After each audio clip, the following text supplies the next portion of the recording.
De la pluma de Santa Teresa de Ávila recogemos un texto que se ha hecho himno, se ha hecho canción y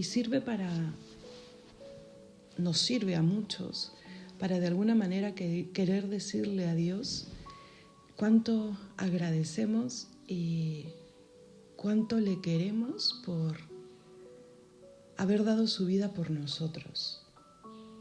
Que no me mueva, Señor, el quererte, otra cosa que no sea verte clavado en una cruz y escarnecido. Muéveme tú, Señor. Muéveme ver tu cuerpo tan herido. Muéveme tus afrentas y tu muerte. El día de hoy, el mundo está sin Dios.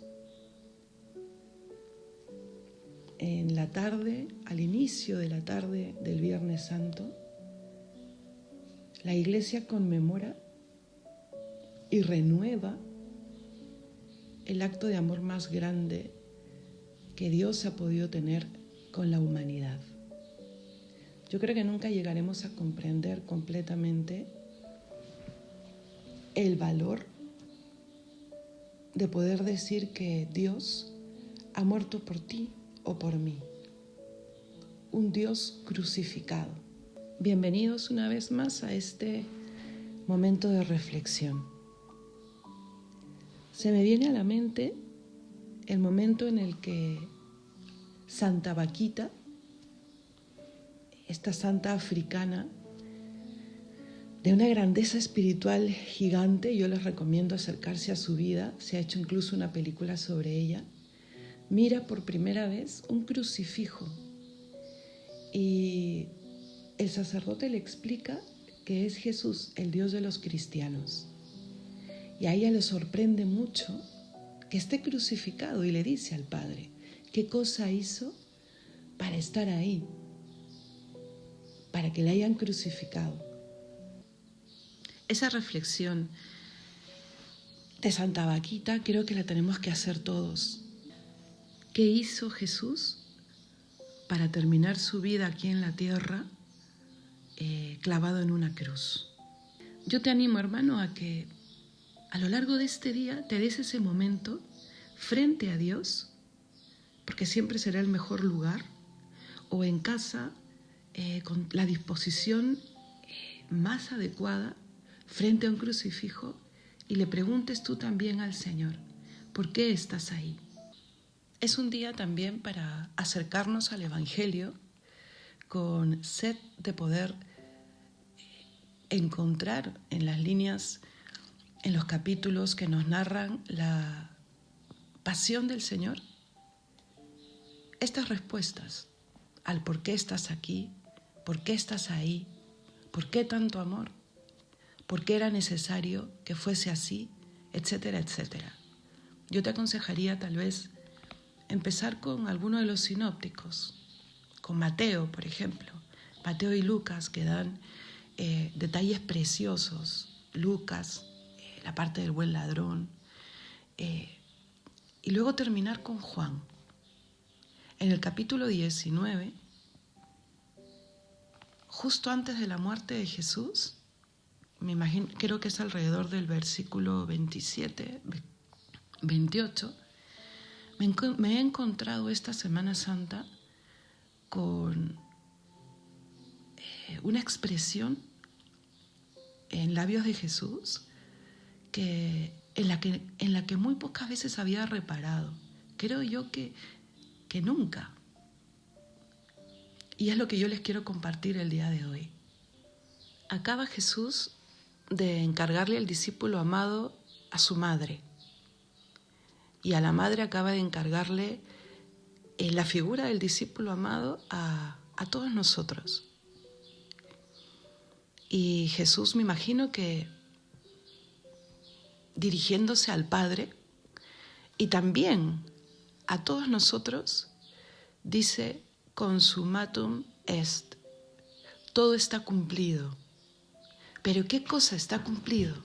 ¿A qué se refiere Jesús? Yo hubiese respondido hasta antes de esta Semana Santa a que ha cumplido con salvarnos, ¿no? con abrirnos las puertas del cielo. Lo hemos dicho muchas veces. Para eso vino Jesús a esta vida. Pero meditando se me vino a la mente que es San Pablo, creo que en la carta a los Romanos, cuando dice que Jesús nos salva, ¿no?, con su resurrección. Nos redime, nos abre las puertas del cielo con su resurrección. Y sí, porque sabemos que es a la luz de la Pascua y con el milagro de la resurrección con el cual nosotros tenemos acceso a la vida eterna con Dios. Entonces, ¿qué está consumado? Juan en su Evangelio, en este momento sobre todo, hace referencia, cosa que no es lo usual, o por lo menos no tanto como en el Evangelio de Mateo, en el Evangelio de San Juan, que referirse al cumplimiento, ¿no? Se repartieron sus vestiduras, como decía el profeta, ¿no? Y para que se cumplieran también las Escrituras, Jesús dijo, tengo sed. ¿Qué comprendió San Juan? ¿Qué comprendió en ese momento? ¿Qué comprendió muchos años después que lo llevaron a escribirlo? Hemos oído más de una vez que el Nuevo Testamento es el cumplimiento de todas las promesas del Antiguo Testamento, que se dan en la vida, pasión, muerte y resurrección de Cristo, ¿cierto? Y así hay que acercarnos a la Sagrada Escritura y uno puede ver, pues, cómo realmente lo que tenemos en las manos es la palabra de Dios, ¿no? Y el plan de Dios, que no es otro, pues, que tener una historia con nosotros y esa historia que nos redima y nos salve. Y podríamos hacer una lista larga, ¿no? Inclusive en las prefiguras de Cristo, Noé, Moisés, Abraham, el mismo Adán, ¿no? Claro que también se puede exagerar, ¿no? Y esta tipología puede llegar a que todo lo que leemos en el Antiguo Testamento lo querramos ver aplicado en el Nuevo, ¿no? Y tampoco es así de exacto. Pero una cosa sí es indudable, ¿no? Y creo que nos puede ayudar a ver esta reflexión. ¿A qué se refiere Cristo cuando en la cruz, justo antes de expirar, le dice al Padre, consumatum est? Estamos en el contexto de la Pascua. Y el mismo Cristo hablará de la primera Pascua o de la segunda, ¿no? Porque Pascua, pues, creo que los cristianos podríamos entenderlo más como alianza, aunque también para los judíos tal vez podrían vincularla directamente con el Cordero Pascual. Me refiero no a sinónimos directos, sino a lo primero que se te viene a la cabeza cuando te preguntan por Pascua, pero sí sabemos, ¿no?, que hubo una primera Pascua, esa que se estaba conmemorando en esos días, en la semana de la Pasión del Señor, y que se transforma en la segunda Pascua, en la definitiva, en la que nos lleva a liberarnos del pecado y de la muerte. Y ahí es donde escuché que el Señor me decía, por ahí está la respuesta. Esto es lo que estoy consumando en la cruz. Esto es lo que se está llevando a cabo, por fin, para cada uno de nosotros, en favor tuyo y mío. La primera Pascua fue instituida para dar gracias a Dios y para conmemorar la libertad del pueblo judío ganada, ¿no?, por la intervención portentosa de Yahvé a través de Moisés. Esa intervención que el mismo Moisés le dirá al pueblo que tendrían que recordar todos los años. Es más, empiezan a celebrar la Pascua en su mismo caminar por el desierto. Vamos a ponernos un poco en contexto. El faraón no quiere dejar al pueblo judío salir de Egipto, donde el pueblo judío era esclavo. Y empiezan las plagas, ¿no?, la manifestación de Dios para hablarle al faraón, hasta que llega la última, la muerte de todo primogénito varón. El faraón primero cede ante la muerte del hijo y luego cambiará de opinión. Y es ahí donde el pueblo de Israel empieza su huida y se da la intervención portentosa de la mano de Dios que cuida y que vence al faraón y a su ejército en favor del pueblo de Israel, a quien conducirá por el desierto hacia la tierra prometida. Son hechos históricos. Sucedió. Es parte de la historia de un pueblo y de un gran pueblo. Pues este pueblo fija dentro de su calendario a la Pascua como la fiesta principal. Y alrededor de esta fiesta se definirá un rito que recuerde justamente los signos de la manifestación de Dios sobre ellos. Pues este rito, esta manifestación de Dios sobre ellos, sería también prefigura de una manifestación mayor. Sucedió y tuvo un fin. El pueblo judío se liberó de Egipto, sucedió. Pero sería profecía de una liberación mayor. Esta reflexión me llevó a entender en esa sola palabra, Pascua, alianza, la maravilla de la Eucaristía y por qué es realmente el don más grande del amor que Dios nos ha podido dejar aquí en la vida, mientras que caminamos hacia la vida eterna. La crucifixión y la entrega de Jesús, que nos grita, porque no nos dice, nos grita realmente que Dios nos ha amado hasta el extremo. ¿Y de qué expiación estamos hablando? ¿De qué me está salvando? Estoy segura que no serán días iguales, por lo menos para mí, a alguna Semana Santa anterior. Y te lo comparto para que también tengas tu sed de encontrar la sabiduría de Dios escondida detrás de cada capítulo, versículo, pasaje de la Sagrada Escritura. Siempre revelará alguna luz distinta. Ese consumatum est. Miremos algunos de los detalles de la primera Pascua. Hay un dictador, el faraón, y hay un pueblo esclavo. Hay un libertador, un liberador, Yahvé, que se escoge un intermediario, Moisés, que nace con esa misión maravillosa, al cual le dice, este es el momento, ya he escuchado las súplicas y el gemido del pueblo que ya no puede más con el abuso de su vida como esclavos. Y Yahvé interviene. Vayamos al día de la salida del pueblo de Israel. Yahvé da indicaciones muy concretas. Acuérdense que la última plaga era la muerte de todo primogénito varón. Pues Moisés le dirá al pueblo en nombre de Yahvé que para librarse de ese castigo, ellos tendrán que seguir algunas indicaciones. Deberán sacrificar un cordero limpio, por llamarlo de alguna manera, tierno, puro. Para nosotros los cristianos, o por decirlo de alguna manera los de Occidente, seguramente esto no nos dice mucho, ¿no? Y muchas veces hemos repetido en misa, Cordero de Dios, que quitas el pecado del mundo, ten piedad de nosotros. ¿Por qué la palabra cordero? Después del siglo I de la era cristiana, ya no se oye mucho que las religiones sacrificasen a su Dios animales o algún tipo de ofrenda para recuperar la amistad perdida por los pecados o las malas acciones cometidas. Pero antes era muy común, lo vemos en pueblos, en los babilonios, en los judíos, en los romanos, podemos irnos también a pueblos de la cultura prehispánica de América.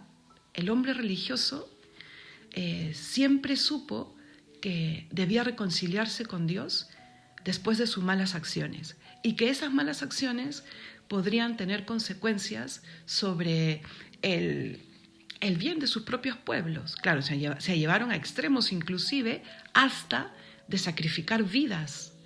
Cuanto más grande la falta o más grande la pena que estaban sufriendo, ellos sabían que tenía que ser más clara la muestra del pueblo hacia Dios de su arrepentimiento. Y como por supuesto el pueblo no iba a ofrecer su propia vida, escogían algo, el mejor ternero, el mejor animal, la mejor ofrenda que pudiese asumir su posición. Me dejo entender, yo ofrezco el cordero, el mejor que tengo de entre mis animales, para que tome mi lugar y pueda morir para pagar mi deuda. Entonces, en ese contexto se entiende muy bien la figura del cordero. La figura del sacrificio del cordero está ahí para expiar y para reconstituir la amistad perdida con Dios, ¿no? La alianza primera que Dios había empezado con el ser humano, y con los judíos es muy claro, ¿no? Ellos empiezan una alianza con Abraham, ¿no? Y con Abraham también vemos la figura del cordero, ¿se acuerdan? Que Yahvé le pide una prueba de fe y le dice: sacrifícame a tu hijo, a tu único hijo, aquel que amas con profundidad, que te llegó en la vejez, al hijo de la promesa. Abraham no entiende el dolor, seguramente lo posee de manera muy grande, pero cree en el amor y en la bondad de Dios. Sube al monte, arma el altar, y en el momento del sacrificio, ¿qué sucede? Yahvé, la voz de Yahvé, le dice fuertemente, no pongas una mano sobre tu hijo. Y cuando el niño le pregunta: ¿qué vamos a sacrificar?, Abraham le dice algo que es profético: Dios dará el cordero. Y es lo que está sucediendo en esa primera Semana Santa del cristianismo, y lo que volverá a suceder en nuestro Viernes Santo, porque lo que conmemoraremos y porque renovaremos ese sacrificio redentor. Entonces, la figura del cordero está ahí para simbolizar el mea culpa de un pueblo que reconoce sus faltas e intentar recuperar el agrado de Dios. Ya lo hacía el pueblo judío, pero a Moisés se le dan indicaciones concretas que tienen que seguir. Además de ser muy joven, que se tiene que comer en comunidad, mínimo 10 personas, que se junten familias hasta llegar a ese número, que tienen que extraerle la sangre, y la sangre derramarla alrededor de las jambas del dintel de las puertas. ¿Para qué? Para que el ángel vengador que llevará adelante esa plaga exterminadora reconozca que en esa casa vive gente de Dios, gente del pacto, gente que ha hecho alianza con Yahvé, y no ponga las manos sobre esas personas. La sangre era el signo de esa alianza, ¿no? De esa reconciliación, que esa reconciliación se llevaba a cabo. Ese cordero no solo se sacrificaba y se dejaba en algún altar, no, se debía cocinar y comer. Sería el alimento. Además de ser sacrificio expiatorio, sería también alimento que le serviría para huir, para caminar, hacia la libertad. Y se comería con panes ácimos, ¿no? Y se acompañaría con hierbas amargas. A toda prisa, ¿no? Sabiendo que no solo estamos de paso, sino que tenemos que andar a toda prisa hacia la tierra prometida. Entonces, un enemigo, un estado de esclavitud que debemos dejar, un cordero que simboliza el sacrificio, un alimento, una sangre derramada que me libra del exterminio, panes ácimos, hierbas amargas, comunidad. Ya en este momento yo veía claramente la prefigura de nuestra Eucaristía. Ya entendía, creo que antes simplemente era un estudio, ¿no? Pero ya entiendo un poquito más y mejor, aunque sé que los velos todavía son muchos. Por eso podemos decir que con Dios uno no deja nunca de sorprenderse. Pero ya comprendía un poco mejor hasta este momento ¿Qué cosa decimos cuando le rezamos al Señor, Cordero de Dios, que quitas los pecados del mundo? ¿Sería eso lo que Jesús consumaba en la cruz? ¿Sería eso el que asumía Él el ser el Cordero? ¿Que se cumplía la promesa que Yahvé le hizo a Abraham, que Él daría el Cordero? ¿Que se hacía real lo que muchas veces en el Antiguo Testamento se le decía al pueblo de Israel, no desmereciendo el sacrificio del Cordero, porque Yahvé nunca dijo que no hagan ese sacrificio, pero sí diciendo que ese sacrificio debería estar acompañado de un corazón contrito, arrepentido, un corazón que quiera volver a Dios, un corazón que acepte el sacrificio y tenga un propósito de enmienda, que crea.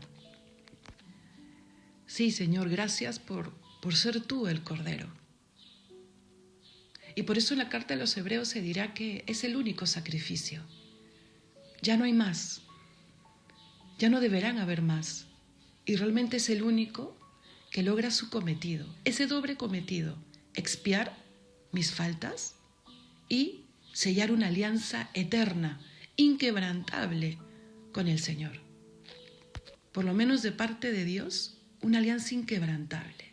Él hace alianza con nosotros y la sella con el sacrificio más grande. No perdona a su Hijo, no perdona a su unigénito amado en favor de nosotros. ¿Por qué ese misterio?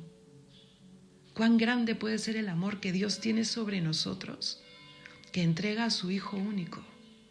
A veces cuando tú intentas explicar esa parte del Antiguo Testamento de Dios que le pide a Abraham el hijo, te encuentras con personas que les parece un Dios despiadado, ¿no? ¿Cómo puede pedir al unigénito? Bueno, y queda un poco compensado con la prueba de fe de Abraham y que al final no tuvo que entregar al hijo. Pero vayamos al capítulo 19 de San Juan, vayamos a los sinópticos, volvamos a mirar una cruz. Con Cristo se llegó hasta el extremo de la muerte, del sacrificio, del derramamiento de sangre. El Señor quiere reconstruir la alianza con nosotros. Y en esa primera Semana Santa, el Señor no solo elige un cordero, su sangre será para nosotros signo y señal de esa reconciliación que nos salva y que nos libra de la mano del vengador, Satanás, ¿no? Que estuvo de alguna manera prefigurado en el enemigo del pueblo de Israel en ese momento. Su mano no caerá sobre nosotros si la sangre derramada de Cristo está en nuestras almas. Ya San Juan había dicho, cuando habla del pan de vida, que finalmente sabemos que es la Eucaristía, nos dice que es ese pan de vida, es ese cuerpo y sangre de Cristo que al comulgarlo nos abre las puertas del cielo. El que coma de este pan y beba de esta sangre vivirá para siempre. Ese cordero que se transforma en pan, ese pan ácimo que se transformará en la carne de Cristo. No es un cordero, no es además pan ácimo, no es además hierbas amargas. Cristo asume todo en sí mismo.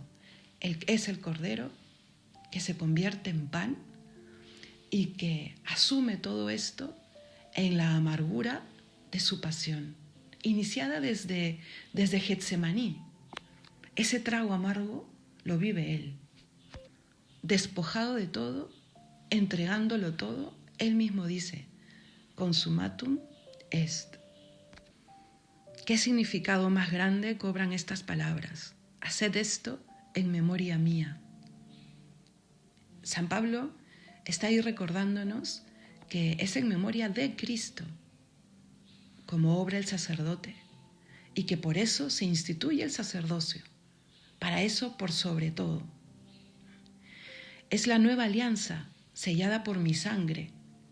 Leemos en el Evangelio de San Lucas. Es la nueva alianza. Empezamos hablando de Pascua, ¿cierto? Pascua, alianza.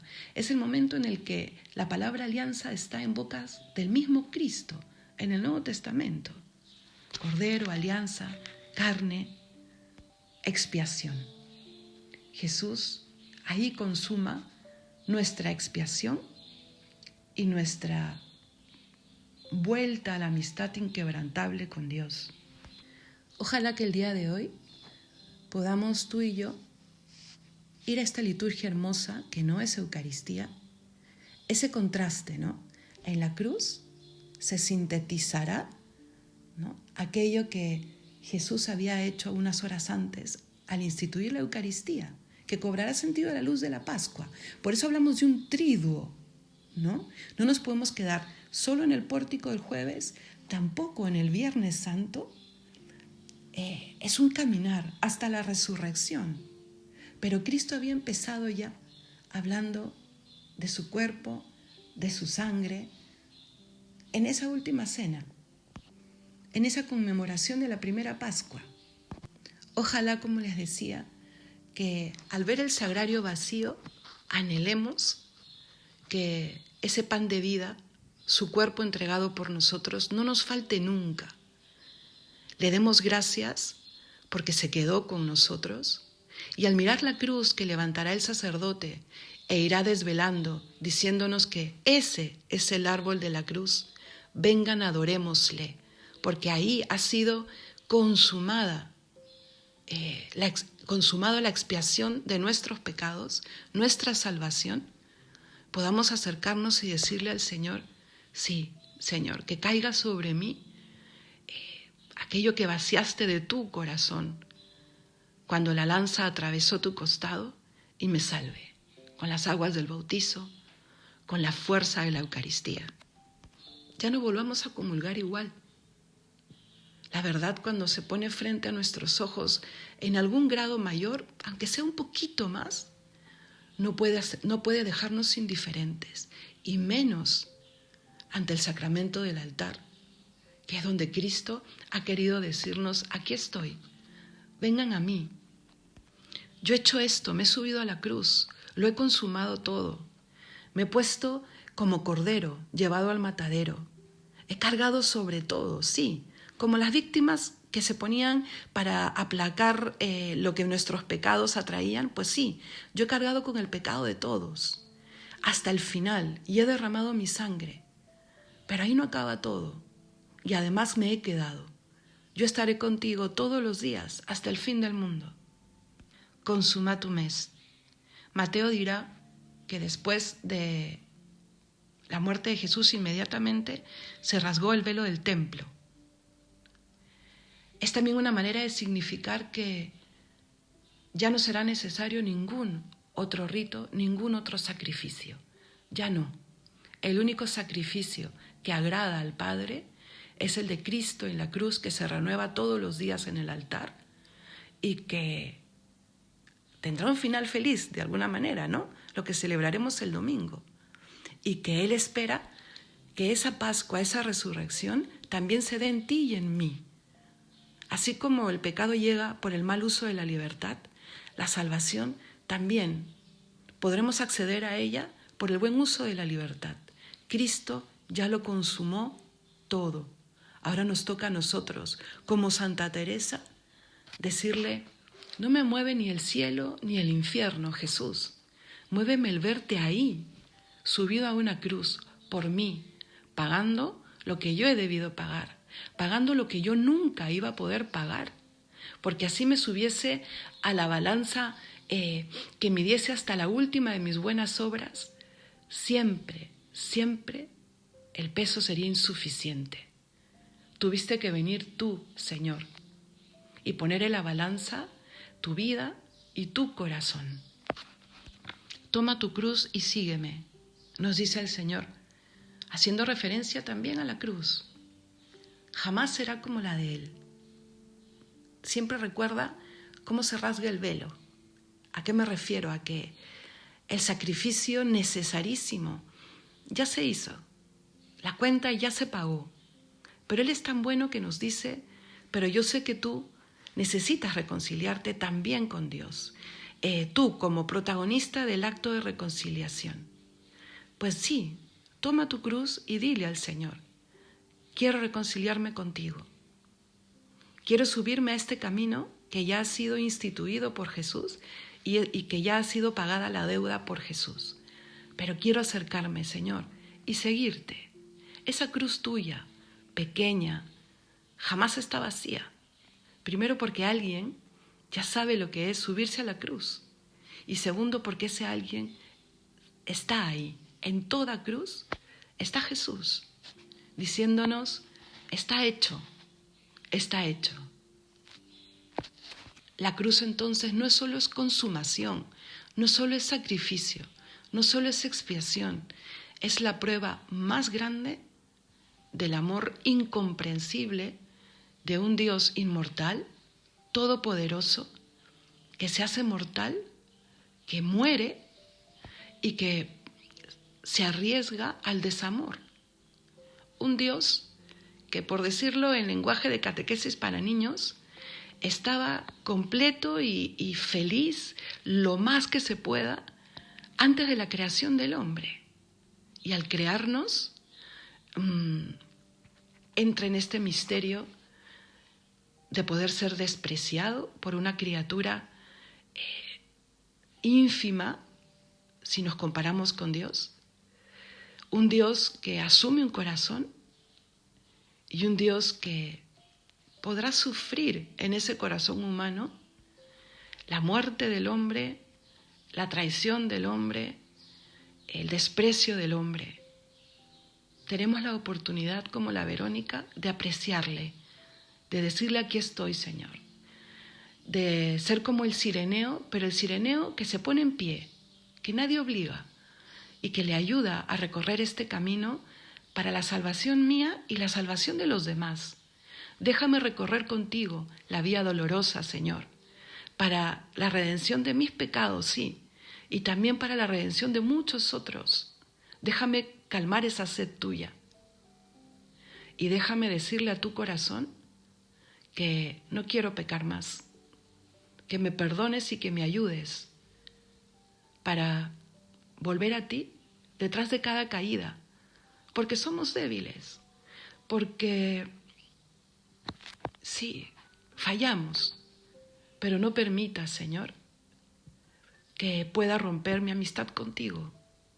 Es una buena ocasión para decirle al Señor frente al altar, guerra a muerte contra el pecado mortal, que te vuelve a subir a la cruz, Señor. Ese pecado mortal que te hizo sufrir tanto. No, guerra a muerte. Y ayúdame a complacer ese corazón tuyo, tan enamorado. Te dejo, hermano, con esa tarea, entre comillas. Ponte frente a una cruz el día de hoy. Recorre la vía dolorosa. Hoy en muchos lugares se harán preciosas reflexiones sobre las palabras de Jesús en la cruz. Medita el Vía Crucis. Acompáñale y mira con ojos renovados el sacrificio de Cristo en la cruz. Todo se ha cumplido. Todo. Hoy mismo, mañana, lo más pronto, tu corazón puede estar completamente sanado. Acércate a pedirle perdón. Era imposible antes del Viernes de Pasión. Y dile al Señor, aquí está la entrega de mi vida. También quiero recorrer lo que me quede en lo que me toca hacer, como hija, como padre, como trabajador, como consagrado, consagrada. Quiero recorrer esta vida honrando esa alianza que tú has querido sellar conmigo en la cruz. Por eso, Señor, no permitas jamás que nos apartemos de ti. Voy a terminar esta meditación y el haber estado junto a vosotros de alguna manera en esta Semana Santa,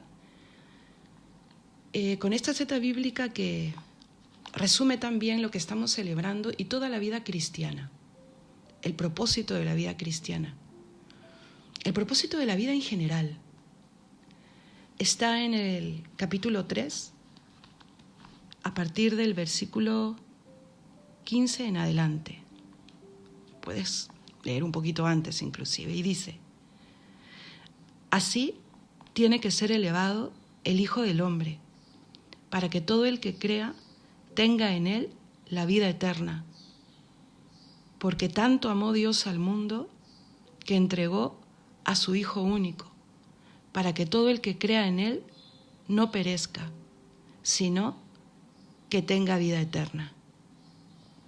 Que el Señor te bendiga y que el día domingo podamos celebrar todos juntos, no solo lo que ha sido consumado hoy, la expiación de mis pecados, esa nueva alianza, sino que podamos celebrar que hemos vencido a la muerte y que se abren las puertas del cielo. No solo alianza con Dios, sino una eternidad con Dios. Que el Señor te bendiga.